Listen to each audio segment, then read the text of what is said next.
So for the past almost 2 years, the Sravasti Abbey community and friends have been working on a forest project. And so over the past 2 years, to try to make sometimes what looked like on the surface a pretty tedious operation, to bring it into the Dharma. So in the past day or two, I've been thinking about this. And it's still a work in progress, of course, as far as my interpretation on how I can use this to practice the Dharma. So the grant that we worked under was given to us by, well, the federal government, but to then the state. It was called the FLEP grant, which is the Forest Land Enhancement Program.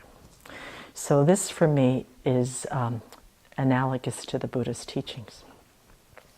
And at the end of this grant, you get a goal. You attain the grant award. And some of the criteria, so that's enlightenment.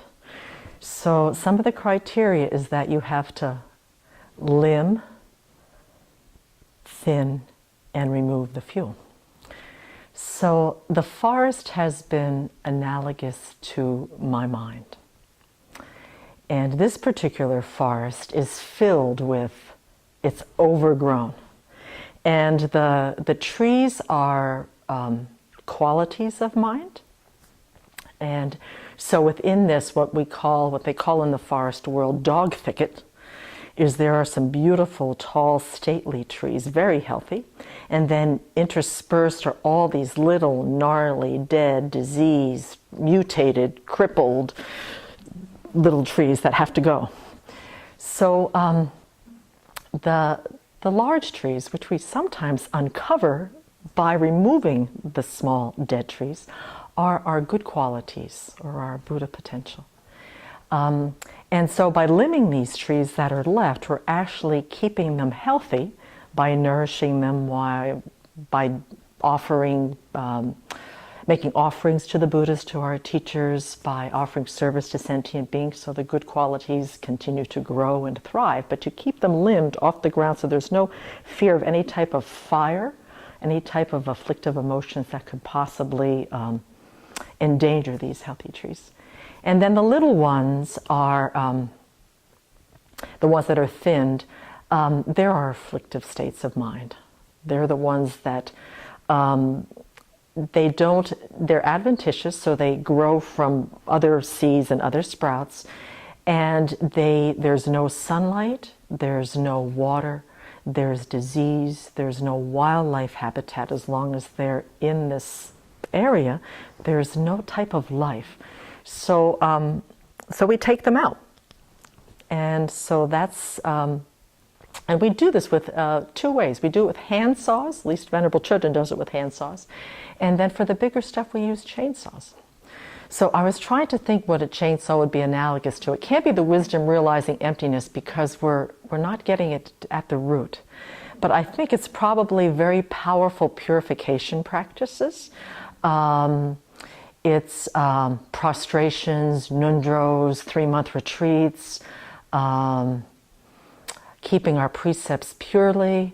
So those are some of the, and also using the antidotes to eliminate or subdue the afflictive emotions. So the chainsaw and the saws, depending on how big the affliction is, sometimes you got to go for the saw, and then sometimes you just need to use a little handsaw. So, so then you take that out. Okay, so there's the mind is getting a little bit more free. There's a little bit of sunshine, a little bit of water, a little bit of space. And then now what you do with all of this stuff, all you do with the afflictive emotions, what do you do with all of this fuel, which left to its own devices will ignite some future forest fires if they do happen to come through.